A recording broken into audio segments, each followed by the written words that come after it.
there, this is Jen Karsh, and thanks for joining us again for a Still on the Fly video for YSB. We are out here at the beautiful Spring Creek with George Costa from TCO Fly Shop. Thanks for helping us, George. It's my pleasure.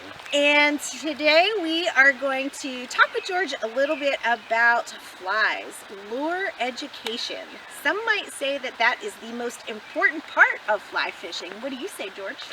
I think it's part of the important part of it, for sure. You want something that actually is going to hold the fish. You can throw a net if you want, but... So fish aren't just hungry. They're not going to eat anything you throw in there. They're not going to eat anything you throw in there, no. You need something that's going to get them, something that's going to trick them. All right, yep. So tell us a little bit about what you're fishing with tonight, okay. What you're going to be catching, and they're your flies, right? I think so, most of them, yes. Awesome. I think all of them. All right, let's see what you've got in that pack of yours. The horrible mess. All right, so my mess of stuff. So this is for smallmouth. That's for carp.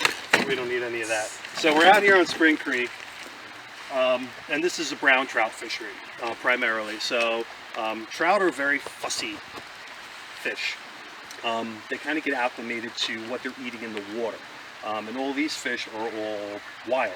So they're used to eating and seeing natural food. So when we pick our fly, when we pick our fly that we're actually going to fool the fish with, we need to pay attention to things like time of year, where we're fishing, and what is naturally occurring and what's naturally happening in the water to fool the trout. So it's not as easy as coming out and just throwing a worm in the water, and yeah, you might catch a fish, or corn, or Velveeta, or something like that. These fish don't eat corn and Velveeta. They eat really small bugs, so they're not, they're not gonna just grab that. So when we look at flies and we make our fly selection, it's important to kind of look around, kind of know where you're fishing, and just make some decisions on what you're going to use based on that. We'll be getting the water in a minute. I'll lift some rocks and show you guys some bugs and actually like what we're gonna see. But right now it's the beginning of July. Most of our mayfly hatches are already over here on the creek, and we're starting to see fish eating a lot more what we call terrestrials, which are bugs that live not in the water. They live outside of the water, like ants and beetles and crickets and grasshoppers.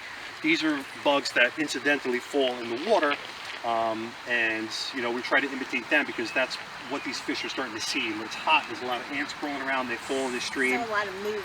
Yeah, a lot of movement, but more, not necessarily movement, but just something that these fish are going to key in on. One of our favorite summertime patterns is called a greeny weeny. It's a little inchworm pattern. Now wait, say that again. Greeny weeny, everybody's heard of it. All right. So these are inchworms. Our trees around here are loaded with them, and in the summertime, this time of year, they fall from the trees. And they're bright green, so it's easy for fish to see them, but they're used to eating them, and that's a great thing. All right, so here we are. We're actually going to flip over some rocks now, and we're going to look at what these fish are actually eating. So I'm going to get a couple of rocks, and let's see what we can find. Easiest way to figure out what a trout's going to eat. So just look at all. Yeah, that one. So Spring Creek is loaded with these sow bugs, scuds, crest bugs, everything like this. So when you see these little guys squirming around, this is what the trout are eating. They're not eating, worms. And in these little things here, we have caddis. Let me see if I can find one with a little mayfly on it. So here's a nice mayfly nymph right here. We'll see that there's a lot of difference. So we'll see something like a mayfly nymph that looks like that. This is what trout are eating. So when we go to figure out what we want to fish with, flip over a rock, find a little bug like that, and then try to find something that kind of matches it. What size is it, what shape is it, how big it is. That's what fish eat. They're not eating worms and everything, and they're eating those little bugs like that.